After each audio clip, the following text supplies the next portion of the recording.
Hello, everyone. My name is Ralph Bouquet, and I'm the Outreach Coordinator for Nova Labs. And I'd like to welcome everyone to the Identity, Privacy, and the Internet webinar. As some of you already know, October is National Cybersecurity Awareness Month, and Nova is dedicated to creating and sharing resources to help you stay safe online. Most notably, we recently launched our Cybersecurity Lab, which is a game that teaches students how to keep their digital lives safe, spot phishing scams, understand the basics of coding, and defend against cyber attacks.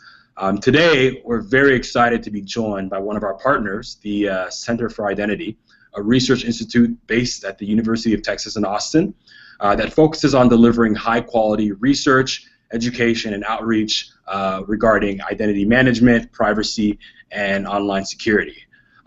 Today I'm going to be joined by Dr. Suzanne Barber, who is the director of the Center for Identity. And I'd like to, first of all, thank Dr. Barber for joining us and give her a chance to introduce herself.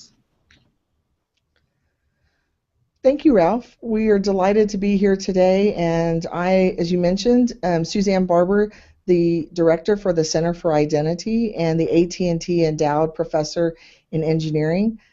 We are very proud to be partners with PBS in this effort to help individuals, in particular parents and children, stay safe online. Great, great. So today, Dr. Barber is going to be presenting some best practices for how to manage children's usage of the internet using the IDWise toolkit, which is basically it's a resource center that the Center for Identity has developed that focuses on the issues of identity theft, fraud, and privacy. So during the presentation, we invite you to submit questions via the Q&A app. If you look to the left sidebar of your screen, you should see an app, a list of different apps, and there's a blue one that says Q&A. If you activate that app, you can then submit questions that Dr. Barber and I will definitely do our best to answer. And by Dr. Barber and I mean Dr. Barber. Also, we also have a showcase app. So throughout the presentation, we'll be discussing a few resources available at the Center for Identity and also at Nova that are all available online. And if you go to the Showcase app, it looks like a stack of yellow tickets. If you activate that app on the left, you'll be able to pull up a list of resources, including a few videos, 2 of the games, and a few other resources as well. So definitely, please check those out as we go through the presentation. So I'll let Dr. Barber take it away from here with her presentation. So please, again, submit your questions. Also, if you're following us on Twitter, you can use the hashtag IDTalks to submit your questions there as well, or just to comment in this webinar with your followers. So thank you all for tuning in, and I'll let Dr. Barber take it away. Thank you.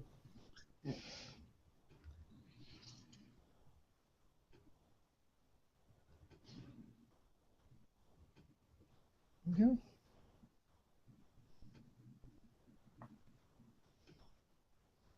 Great.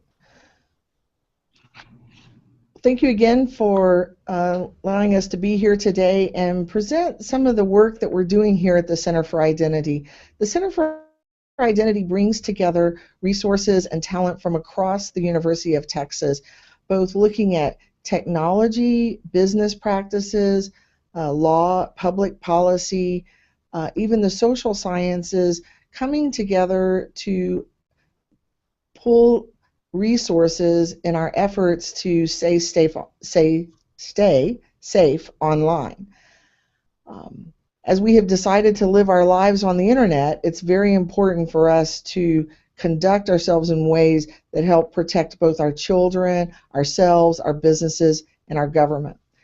So today we wanted to present a project at the Center for Identity called IDWise that's particularly targeted for messages, education, for staying safe online.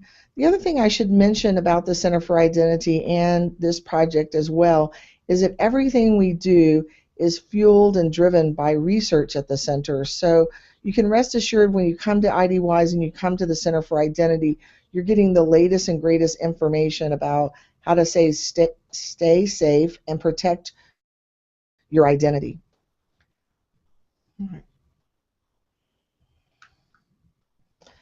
You know, we as parents work very hard to protect our children, to raise them in really the best neighborhoods that we can afford. Before moving in, we investigate all kinds of things like what are the crime rates in the neighborhood, what schools do we want to send our kids to, and what hospitals might they be taken care of if they get sick.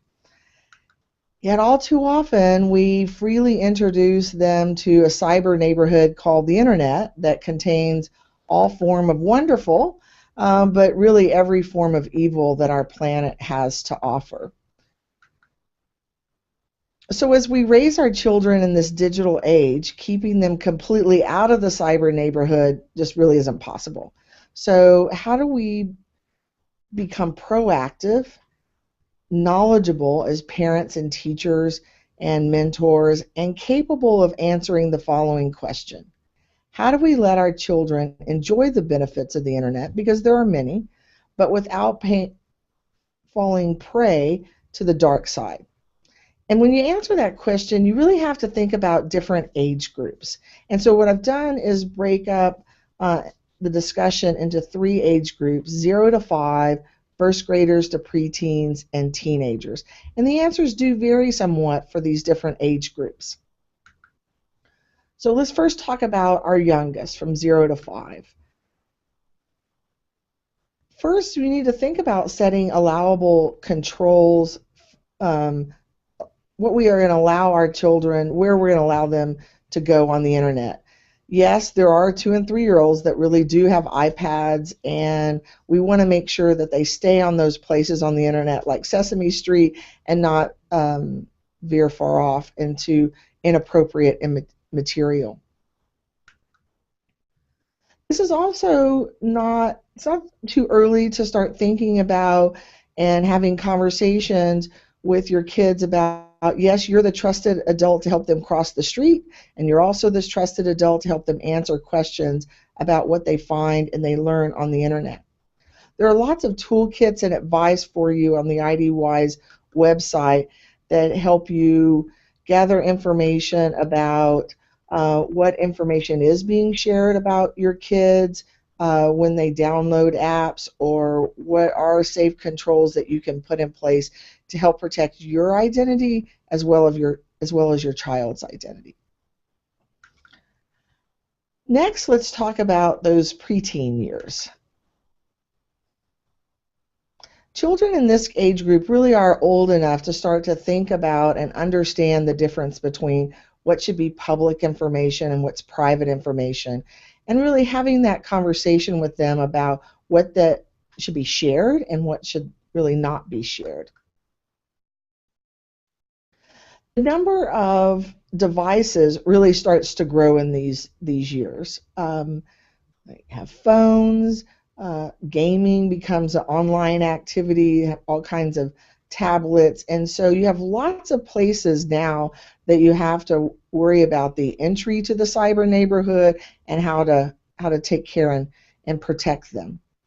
One of the things that you might be asking is, well, what are the tools that are out there for me? And there are actually quite a few. There are software tools and browser add-ons that will allow you as parents to monitor and control your child's usage of the internet.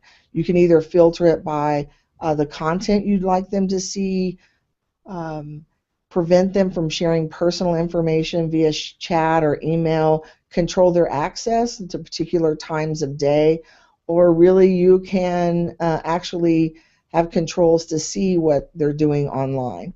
There are some browsers and search engines that are specifically targeted for kids, so that these search engines or browsers only allow you to go to certain pre-approved sites for kids of certain age groups. You know, gaming has certainly become a very online activity, and there's all kinds of ways that you can help filter your online activity of your kids, either filtering by rating. Different games are rated, and so filtering in that way, blocking their game times, muting the in-game chat so that your kids don't overshare, or also preventing helping to prevent cyberbullying. There's also lots of things that happen inside the game. So sometimes you think I'm going to put up these protections for their entry to the game, but please be aware there's lots of things happening inside the game where friend requests are happening, so you can control that, or even advertisements in the middle of the game. So wanting to put controls on those as well. Certainly password protecting and putting controls on in-game purchases so that those can't happen without your permission. And in social media, there's also lots of tools that are out there to help protect your kids, in particular maybe alerts that around dangerous or potentially dangerous Facebook friends or posts that you might want to be on the lookout for. So really there's lots out there and some information that you can find on the IDWise website about how to set those controls. Remember at this age that often your credit card is tied to your child's online behavior because you enter your credit card so they can play some game or download some app. So now your behavior, your finances, and your child's behavior online are tied together.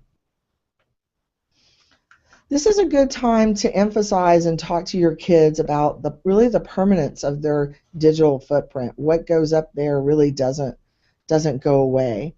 And you should also be aware and remember the Child Online Privacy Protection Act that is a federal law restricting what information that websites can collect about your kids and what information or activities they require your parental permission to collect or to do. So it puts controls around what can be collected and parental permissions that are required. So the question that I ask is, are you letting your kids use an account that you've set up with your own credentials, because the website did require the user to be over 13? If the website was requiring the user to be over 13, it's probably because they're following these COPPA rules and that they are collecting a lot of information. So the implication really is that your child's behavior is now being recorded, but it's being recorded under your credentials and tied to you, and that can have all kinds of implications for your parental identity as well as your reputation, as kids and their behaviors online now get tied to your identity. So one of the things we suggest that you do is let them go play games at the IDWise website and at PBS Nova. There's a game at the IDWise website called Beat the Thief, and while it's targeted for 3rd and 4th graders, we found that a lot of kids really enjoy it of a number of age groups. And the target message is what is appropriate to share online and what should be held private, or what should be held public, or what should be shared as public. So what's public, what's private, what should and should not be shared.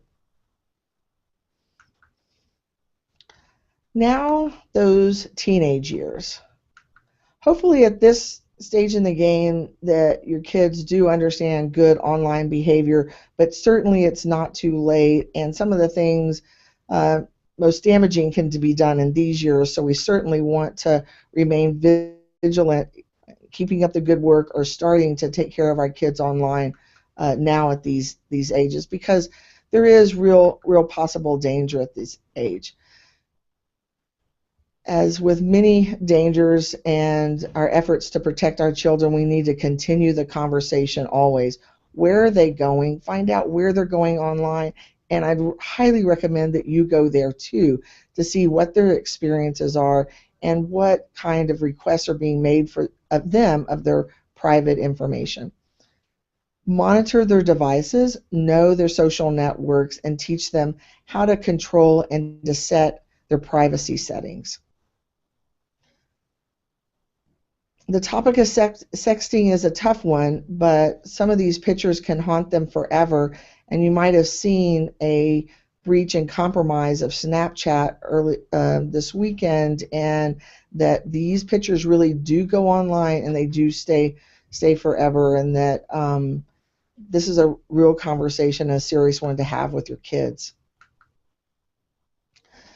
Cyberbullying is also tied to identity in that often um, others do not cyberbully in their own name. So please remind your teenager that whoever it may be picking at them may not be who they think they are, and to really not associate that cyber world with the physical world, because sometimes it really is not the same. Employers, colleges are looking at Facebook and other social media to make hiring and admissions decisions. And so some of the crazy things that you might do as a teenager then is looked at and evaluated for your future. While it's unfortunate, it is a reality and something that our teenagers need to be aware of. Also teach your kids that their online behavior can sometimes be tied to their physical location and security. Teach your kids to turn off geolocation functionality on their cameras so that when they're sharing information about themselves, such as pictures, that's not also tied to their physical location. We give them IDWise as a resource. There are all kinds of ways. There's a video on the website to help you see how you turn off geolocation on any type of phone. There's also resources about how to set your privacy and how to avoid and address cyberbullying that happens online.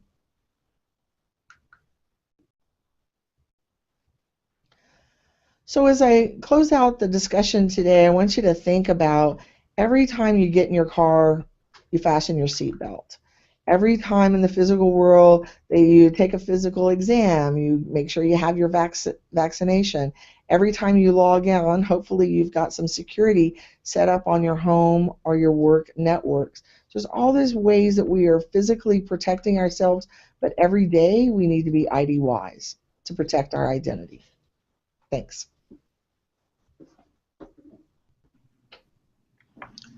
All right. Thank you so much for that presentation, Dr. Barber. To everyone watching, we hope that those tips were very helpful and will definitely help you think more critically about how you manage your children and your students' use of the internet. So we're going to address some of the questions that people have submitted in just a moment. And I actually want to start off with a question that I have for Dr. Barber.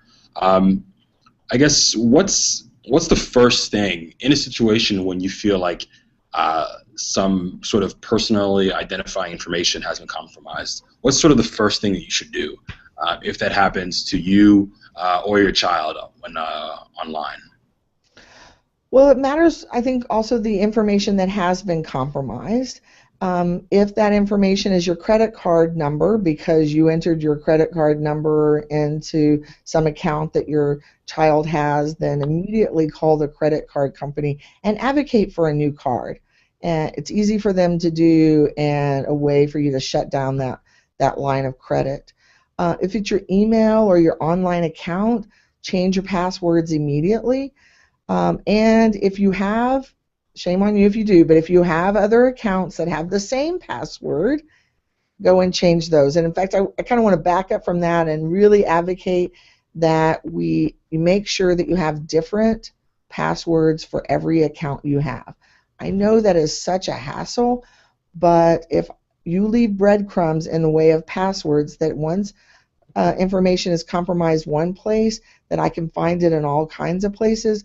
Like the question is, do you use your same password for your kid's school account that you use for your banking, that you use for your healthcare account, and so forth? You get my message that we really need to break apart those online presence so that we don't leave those breadcrumbs.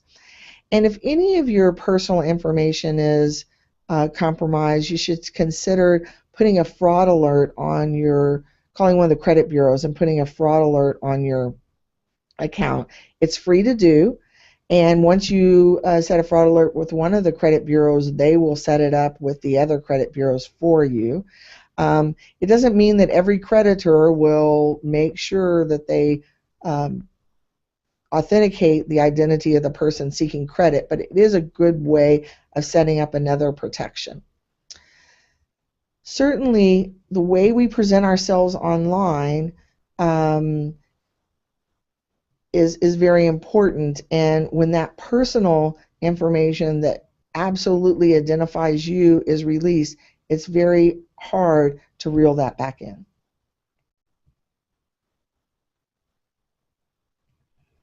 Thank you, thank you. Another question, and this question just came in. The person asked, are there any emerging technologies that we need to be worried about with regards to theft and fraud? Is there anything sort of like that's happening or it's coming up that we should be sort of cautious about with regards to this issue? That's, in fact, a great question because um, the tagline, or what it's often called, is the Internet of Things. What that really means is so much of our lives is being put on the Internet. So we have devices that are monitoring our health that are put on the Internet, right? We post so much about ourselves on the Internet. We have smart homes, smart cards, so many things that are, in fact, connected to the Internet. Um, and when that happens, we often think about, oh, I need to protect the information about what I'm intentionally sharing.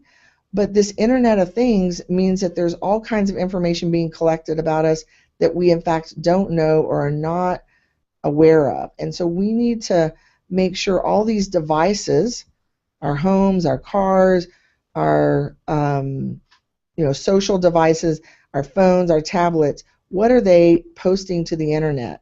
And making sure that we are controlling that information and opt out if we don't want that information to collected about us and posted to the Internet. Thank you, thank you. So one other question. Someone asked, how should parents and educators manage online safety with regards to mobile devices? Just what are the sort of I guess, the catch-all tips and best practices that parents can use? Well, that's, the phone is one of those devices that is certainly, with our behavior, collecting a lot of information. And one of those pieces of information can be your physical location. And so what you do online with your phone and where you are in the physical world needs to be, those two things need to be separated. So cut off your geotagging only when you need it, so that what we call our little I, our identity that we have on the Internet, is not connected to our big I, which is our own personal safety in the physical world. Make sure you have parental controls. Make sure you know all the passwords for your devices and your children. Make sure that your kids never go online to enter your credit card number on your phone without your knowledge. And in fact, if you're going to enter financial information, I wouldn't do it on my phone. I'd do it on a more secure device. But make sure that you're always downloading apps to your phone from very reputable sources, and that you always keep the most current version, because often those versions are providing additional security for you. Great, thank you.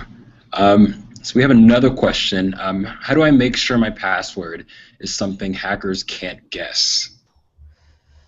Well, one way is to not make the password something that could be looked up in the dictionary. That's my generic way. In other words, don't provide in your password actual words that could be identified through the dictionary, because there are algorithms that I just run through the dictionary and try to find those words. So they need to be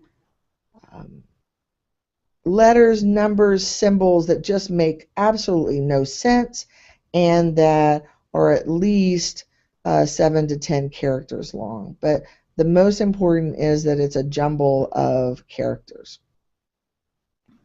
Great. And one thing I'd like to add to with regards to that question is that so our cybersecurity lab that we launched a few weeks ago actually has one part of the game includes a password cracking challenge in which you play against a malicious hacker who's attempting to steal information from your company, your startup company in the game.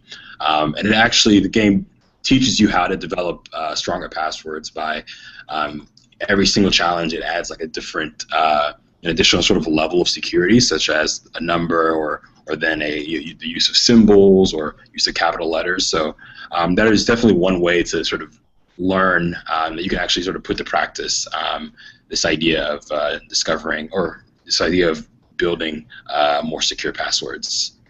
And it runs really counterintuitive to us because it's those words that are easiest for us to remember. So one of the innovations that I'm hoping the identity field will provide us is a departure from passwords so that we can enter in secure ways that don't require us to remember 50 passwords. And 50 is not an unreasonable number for all of the different ways and all the different places that we go online. It's really tough. Absolutely. Okay, we have another question. Thanks, Dr. Barber. Can websites give my information to other websites or vendors? Yes. In fact, in 2012, I believe it was, the FTC found that 60% of your apps transmit what we call PII, personal identifying information, from the device when you download the app. And usually that information is going not to, I guess, bad actors, but it's going to advertising networks, analytics, third parties who are then later on going to, based on your behavior or information they collect, going to try to sell you something. Having said that, this information is often collected without your awareness, right? Or maybe you clicked on that privacy document and in the 30, 40, 50, 100-page privacy document that you agreed to, it says somewhere in there. But that's really one of the difficult things that someone said once, that if you read every privacy document that was put in front of you, remember that click to agree, all those click to agrees that we do? If you had to read every one of them in the course of a year, it'd take you about a month. So we're often just agree without really the knowledge of what is happening with our personal information when we click to agree. Great, thank you so much. So I think it seems to be all the questions that have been submitted so far. I'd like to thank everybody who asked the question, and I hope the answers were very, very helpful to you. They definitely were helpful to me. Yeah, I just wanted to thank again Dr. Barber for joining us in this webinar. I really, really invite all of you to check out the IDWise Toolkit. There are a lot of great resources there on a variety of these issues, including more stuff on online safety, tips on avoiding identity fraud. One of the statistics that shocked me the most when I was looking through the toolkit was the statistic that 1 in 35 children are 35 times more likely to have their identity stolen than adults, and it's very scary to think that that children, who, I mean, it makes a lot of sense in the fact that there really isn't that much that happens with regards to checking. I mean, when do children get their credit score checked? And so it's really frightening to think that these sort of frauds can occur over years, over the course of years, and a student or a child won't know it until they have to apply to college and they realize that their social security number has been compromised. So these are definitely important things for us to think about, and definitely if you're interested in learning more, check out the Center for Identities IDWise Toolkit. And also, if you're looking for a more gamified approach to these topics, again, check out the NOVA Cybersecurity Lab, which is now live on the Nova Labs website, and also the Beat the Thief game, which is available on the web and also for download from the iTunes Store and the Google Play Store. Is that correct, Dr. Barber? That's right. Yes. Great. So definitely download the game. I've played the game. I love the game. It's a really quick and easy way to reinforce this idea that that the public, or that the information that you share online, or that students and children share online, can reveal a lot more. And even sort of harmless and seemingly innocent pieces of information can be used maliciously. So it's very Ralph, important for students to learn that. Ralph, that's a great point. I mean, our identity information is almost like currency. Think about how much we say about ourselves to get access, whether it's our name, our password, our email, our address. We have to share that information if we want access to that either discount or the app or that website. And so identity information becomes like a currency online to get access to goods and services. And for that reason, it's both valuable and vulnerable. And how do we continue to help people make that trade-off? Absolutely, that's a great point, and I think that analogy makes a lot of sense, of the information, because I mean it is a transaction that we sort of, we let it happen all the time and often without us knowing. I would never, just open up my wallet and dump its contents every time I walked into a store, but often we just sort of look over those terms and conditions and click agree without even thinking about what it is we're actually giving away. So definitely thank you so much for that. And again, thank you everyone for who tuned in. I'd like to definitely thank the Center for Identity and Dr. Barber for helping us put this together, as well as the other members of the team who have helped us organize this event. We definitely hope to do something else like this in the future. But please, again, check out the showcase for some of these resources. This video will also be available on YouTube, so you can definitely go back and revisit some of the great points that Dr. Barber made in her presentation. Again, thank you all for tuning in, and have a great day. Thank you.